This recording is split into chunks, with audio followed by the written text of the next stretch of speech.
बिस्मिल्लाहिर्रहमानिर्रहीम। प्रीवियसली हमने पार्सन के डिजीज ऑफ ऑप्टिक नर्व तक कवर कर लिया था। स्टार्ट करते हैं इंट्राओकुलर ट्यूमर। तो ये पार्ट 2 है।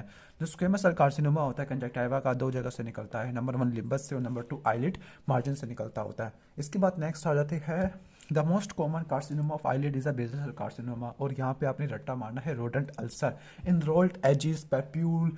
Okay, the most common malignant orbital tumour. तो बच्चों के अंदर जो होता है बिनाइन जो ट्यूमर होता है वो होता है हमारा कैवर्नस हेमेंजियोमा नहीं, बल्कि डेर्माइड सिस्ट। और मैलिग्नेंट होता है रेप्टोमायोसार्कोमा। जबकि स्कैंट्री होता है वो ऑस्टियोसार्कोमा होता है रेटिनोब्लास्टोमा में।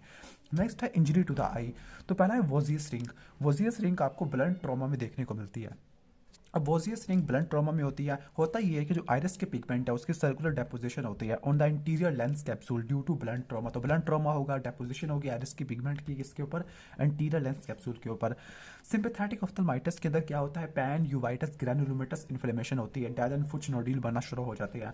और इसमें जो आई को नुकसान पहुंचता है उसको बोलते हैं हम एक्साइटिंग आई। और जिसमें यूवाइटिस डेवलप होता है उसको सिंपैथाइजिंग आई कहते हैं। और ये 4 से लेकर 8 हफ्तों के बाद देखने को मिलता है। ओके, ठीक हो गया। इसके बाद जो ब्लो आउट फ्रैक्चर है उसमें डिप्लोपिया, टेल ड्रॉप साइन और फोर्स डक्शन साइन है। फोर्स डक्शन साइन में अपवर्ड टू डाउनवर्ड दिए इसको चेक करते हैं। इन्फीरियर ओब्लिक और इन्फीरियर रेक्टस मसल को चेक करते होते हैं। इसके बाद है कि rosette shape cataract. Rosette shape cataract होता है, ये कंकशन के अंदर होता है, पोस्टीरियर कॉर्टेक्स के अंदर होता है। बर्लिन एडीमा, बर्लिन एडीमा को कोमोटियो रेटिनी बोलते हैं। ब्लड ट्रॉमा की बात होगा, इसमें व्हाइट क्लाउडिनेस होते हैं in the posterior pole of retina with cherry red support in the fovea. ठीक हो गया। तो पोस्टीरियर पोल में क्लाउडिनेस होती है, चेरी रेड सपोर्ट होते हैं, फोविया के अंदर होते हैं। अल्कली बर्न ज़्यादा सीवियर होता है क्योंकि जो एसिड होता है वो बर्न करता है, कोआगुलेट करता है प्रोटीन को, जो कि बैरियर का काम करती है। इसके बाद anatomy and physiology motor system है। तो मीडिया रेक्टस के फंक्शन हम ऑलरेडी पहले पढ़ चुके हैं। अब 2 इंपॉर्टेंट लॉ पढ़ने हैं, हैरिंगटन और शेरिंगटन लॉ। तो जो हैरिंगटन लॉ वो ये कहता है कि equal and simultaneous innervation from brain to the pair of yoke muscle. यानी जो ब्रेन से लेकर यॉक मसल के पेयर की तरफ इक्वल और साइमल्टेनियस इनर्वेशन जारी होती है। जबकि जब कॉन्ट्रैक्टिंग मसल होता है, यानी अगर एगोनिस्ट की कॉन्ट्रैक्शन हो रही है, इनर्वेशन बढ़ रही है, तो डिक्रीज इनर्वेशन होती है to the antagonist. This is the Sherrington law of reciprocal innervation, जबकि Harrington law of equal innervation.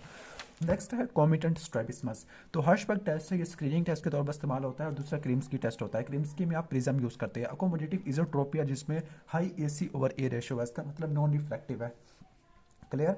तो यहाँ पर मियोटिक्स हम यूज़ कर सकते हैं अगर स्पेक्टिकल यूज़ नहीं करने। और कहते हैं कि इकोथायोफिड यूज़ करते हैं तो उसकी वजह से आइरिस सिस्ट क्रिएट हो जाती है एट द पिपिलरी मार्जिन। क्लियर। तो इसको अवॉइड करने के लिए क्या करना, आपने फिनालिफ्रिन यूज़ करनी है। इसके बाद स्टीरियोप्सिस है। स्टीरियोप्सिस डेप्थ परसेप्शन होती है। ओके, डेप्थ परसेप्शन की वजह से ये स्क्रीन के अंदर ख़राब हो जाती है। और क्योंकि स्क्रीन के अंदर डेविएशन ख़राब हो जाती है, जिसकी वजह से डिप्लोपिया, कन्फ्रिया, नॉजिया, वॉमिटिंग हो जाती है। अगर स्क्रीन जो हमारा है, जो हमारा कौन सा स्क्रीन है, ट्रोपिया वाला, उसको 2 में डिवाइड करते हैं, पैरालिटिक या नॉन पैरालिटिक। पैरालिटिक को कौन इनकॉम्पिटेंट, और जो नॉन पैरालिटिक उसको कॉन्कॉमिटेंट कहते हैं। पैरालिटिक के अंदर सेकेंडरी डेविएशन बड़ी होती है प्राइमरी डेविएशन से, जबकि नॉन पैरालिटिक के अंदर स्क्विंट की जो प्राइमरी डेविएशन होती है वो सेकेंडरी के बराबर होती है। इसके बाद डिजीज ऑफ आईलिड है। जो हॉर्डोलियम एक्सटर्नम होता है infection of gland of Zeis. Okay, gland of Moll. और ये क्या होता है, इसको स्टाई भी बोलते हैं। इंटरनम के अंदर एक्यूट इन्फ्लेमेशन होती है म्यूबोमियन ग्लैंड की। क्लेजियन क्या होता है, chalazion is a chronic sterile lipogranulomatous inflammation of meibomian gland होता है। सेबेशियस सेल कार्सिनोमा के अंदर आपने रिकरेंट चलेजियन को देखना होता है। इंटोसिस due to third cranial nerve palsy है। तो इसमें डिप्लोपिया होता है, अप और डाउन गेज में नहीं होता क्योंकि यहाँ पे मसल काम कर रहे होते हैं। लेकिन माइस्थीनिया ग्रेविस के अंदर डिप्लोपिया तमाम गेज में देखने को मिलता है। मेटारोसिस होती है। मेटारोसिस MLTB में होती है। मेटारोसिस के अंदर होता ये है कि जो आई लैशेस है वो एब्सेंट हो जाती है, मिस हो जाती है। M से क्या होगा, मिक्सोडी में। L से क्या होगा, लेप्रोसी, TB, क्रोनिक ब्रेफराइटिस। TB तो होता नहीं है, वैसे ट्रैकोमा होता है। Disease of lacrimal system. तो कहते हैं कि 6 से लेकर 9 महीने तक कॉन्जेनिटल नेज़ोलैक्रिमल डक्ट ऑब्स्ट्रक्शन के अंदर स्पॉन्टेनियस पेटेंसी हो जाती है। 9 से लेकर 12 के अंदर आपने सैक मसाज और topical antibiotic, systemic antibiotic use करनी है। और 1 साल के बाद आपने क्या करना है, प्रोबिंग सिरिंजिंग करनी है। और 5 से लेकर 6 सालों के बाद DCR परफॉर्म करना होता है। मम्स की जो मोस्ट कॉमन ऑकुलर मैनिफेस्टेशन है वो डेक्रियोडिनाइटिस होती है। Mucus layer in the lacrimal tear वो प्रोड्यूस होते हैं कहाँ से, कंजक्टिवल गॉबलेट सेल से और ग्लैंड ऑफ मांस। ओके, ठीक हो गया। तो यहाँ से प्रोड्यूस होते हैं म्यूकस लेयर, गॉबलेट सेल्स से, ग्लैंड ऑफ मांस से, ग्लैंड ऑफ हल्ले भी रट्टा मारनी है। जबकि lipid layer meibomian gland of Zeis, gland of Moll से प्रोड्यूस होती है। नेक्स्ट है कि most common orbital tumour adult के अंदर कैवर्नस जो इसका बिनाइन ट्यूमर है अडल्ट के अंदर वो कैवर्नस हेमेंजियोमा और मैलिग्नल लिम्फोमा, बच्चों में डर्माइटिस और रेब्डोमायोसार्कोमा। और थायराइड के अंदर जो मसल की इन्वॉल्वमेंट होती है इसका निमोनिक है I am sulky. I for inferior rectus, medial rectus, superior rectus, lateral rectus और लास्ट में ओब्लिक आते हैं। इंटरमिटेंट प्रोप्टोसिस की सबसे बड़ी वजह होती है ऑर्बिटल वेरिसिस। नेक्स्ट है disease of nervous system with ocular manifestation. तो head injury involving the subdural haemorrhage. Okay, subdural haemorrhage के अंदर इनिशियली प्यूपल की कॉन्स्ट्रक्शन होती है, फिर प्यूपल की डायलेटेशन हो जाती है, फिर दूसरे साइड वाला प्यूपल भी कॉन्स्ट्रक्ट कर जाता है। ओके, तो इसको बोलते हैं हचिंसन प्यूपल। स्टीरॉयड को ज़्यादा यूज़ करने की वजह से पोस्टीरियर सब कैप्सुलर कैटरेक्ट हो सकती है, स्टीरॉयड इंड्यूस ग्लोकोमा हो सकता है, लोकल इम्यून सप्रेशन हो सकती है जिसकी वजह से इन्फेक्शन की ससेप्टिबिलिटी बढ़ जाती है। Ocular manifestation of systemic disorder, तो पहला है पुरशार रेटिनोपैथी। पुरशार रेटिनोपैथी एक्यूट पेनक्रेटाइटिस में होती है, उसके अलावा एसएलई में होती है, फैट इम्बोलिज्म में होती है, रीनल फेल्योर में होती है।